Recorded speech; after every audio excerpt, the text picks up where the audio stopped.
because the Middle East may be complicated, but this isn't.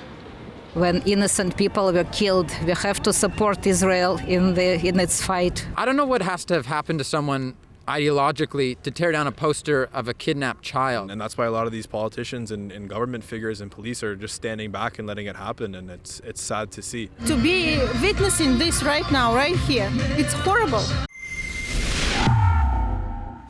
David Menzies for Rebel News here at Christie Pitts in Toronto. And as you can see behind me, folks, there is a rally for the 240 plus hostages that are being held in Gaza. Now, I don't know if this venue was chosen by accident or design, and I say this because 2023 is the 90th anniversary of one of the darkest chapters in Toronto's history, namely the Christie Pitts riots. Now, here's what the Canadian Encyclopedia had to say about the hatred that erupted on August 16th, 1933. Quote, "It remains one of the worst outbreaks of ethnic violence in Canadian history, with over 10,000 participants and spectators. The riot was sparked by Nazi-inspired youth flying a swastika flag at a public baseball game to antagonize and provoke Jewish Canadians. The brawl soon escaped the confines of the ballpark.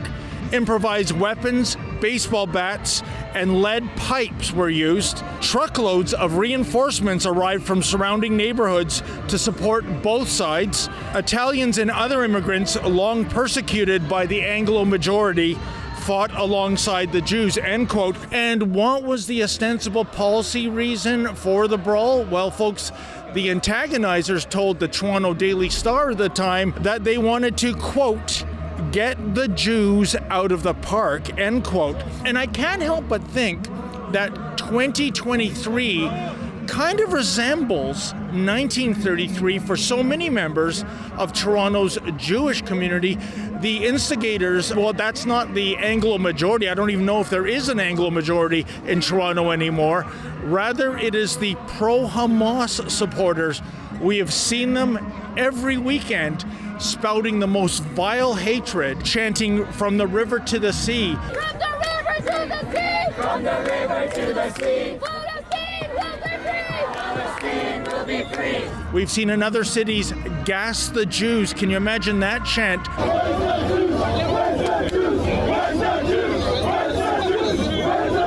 We have seen posters of the hostages being torn down. For some reason, that's a trigger point. In any event, this is, as you can see, a very peaceful rally. There is no hatred being espoused to anyone here. And we, as always, we have to be on watch for the pro-Hamas demonstrators to crash the rally. That always lingers in the background. In the meantime, let's go out into this gathering and find out what is drawing people to this event. To steal a baby from their crib after murdering their parents, let alone to kidnap 239 people, is a crime against humanity. Why do you think we have seen so much anti-Semitism on the streets of Canada and, for that matter, the world? Probably if you let these speeches, hate speeches, and promote these hate speeches over the country, you probably will see the anti-Semitism. People who are pro-Hamas, pro-Palestine, they like to be the victims. And now Israeli side all of a sudden is a victim, and it's a fact. We have to pick if we are on the side of terror or if we are on the side of humanity. When innocent people were killed, we have to support Israel in its fight for humanity, for people, for life. It doesn't take much to realize who the bad guys are. The bad guys are the baby kidnappers. The vibe at a pro-Israeli rally like you see today, it generally has it's more joyous, more celebratory.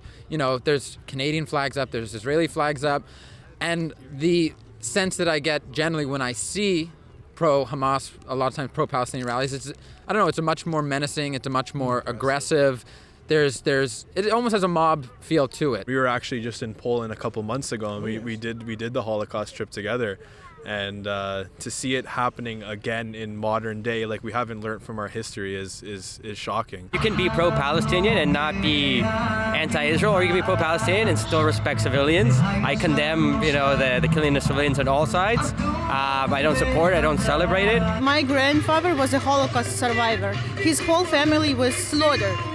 My grandmother is his second wife because his whole family was dead. For me to live, I came here from Israel because we wanted more peace than we had there. And to see that, and to see my children, to be witnessing this right now, right here, it's horrible. People get caught up in an emotional swirl. And sometimes that shuts down logical, rational thought. Right? That part of the brain is just switched off. I'm here with Ido. He lives in Israel. He's visiting Toronto right now. And tell me, Ido, what do you make of the response we've seen in so many Western cities around the world in which so many people are spouting such anti-Jew hatred? It's awful to see that, but I can tell you, it doesn't matter. They can come millions, billions, it doesn't matter. Am Yisrael Chai is here, and it won't move from here. We're here to stay, and we're not going anywhere. BBC refused to call Hamas as a terrorist. BBC refused to apologize from the hospital hoax lie. Why do those posters of the hostages trigger the pro-Hamas people? I think these people just think of hate. My daughter is a student, and they were having a silent vigil for the hostages, and more than half of the hostages, they're not Israeli citizens. They're Thailand citizens. They're our country's citizens. But people who are chanting pro-Hamas, they have no idea. They're supporting baby kidnapping thugs, and the act of pulling down the paper is akin to that. I don't know what has to have happened to someone ideologically to tear down a poster of a kidnapped child. Like, that to me is, I don't know, that I can't really put into words.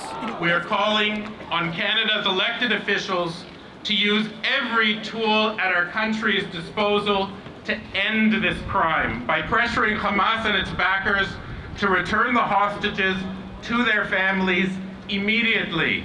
Do you think our political leaders and members of law enforcement are doing enough to call out the anti-Jew hatred we've seen going on for weeks on end? Do you want a logical, rational response, or do you want an emotional response? Whatever you prefer. Well, the emotional response is no.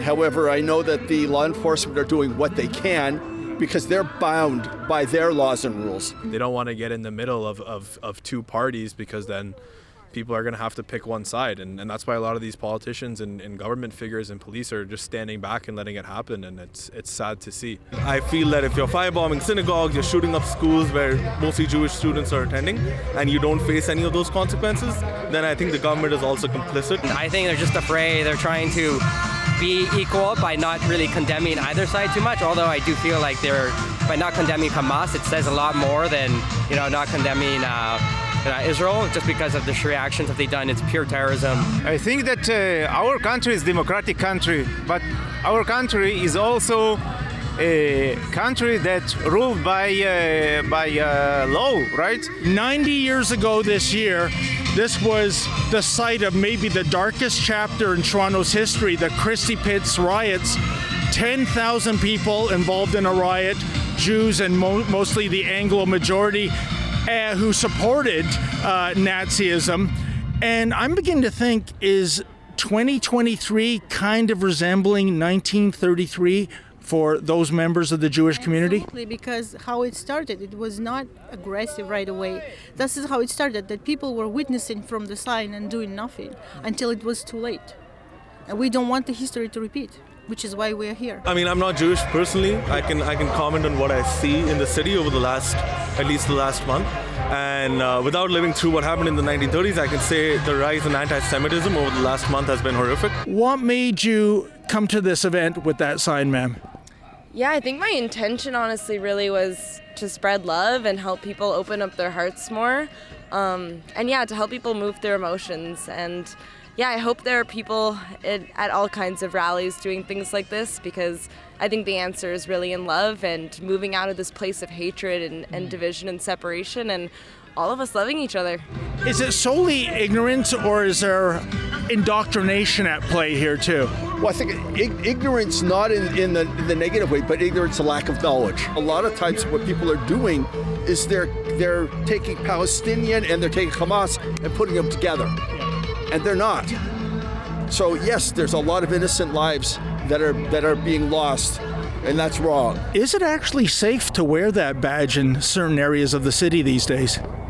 It's not safe, but considering how people live in Israel now, I think that's the least we can do to support people of Israel. Half of the people that support Hamas and say Free Palestine don't even know what they're talking about. I know in my heart I have the place to empathize with both people in Gaza, Palestinians, and with people of Israel.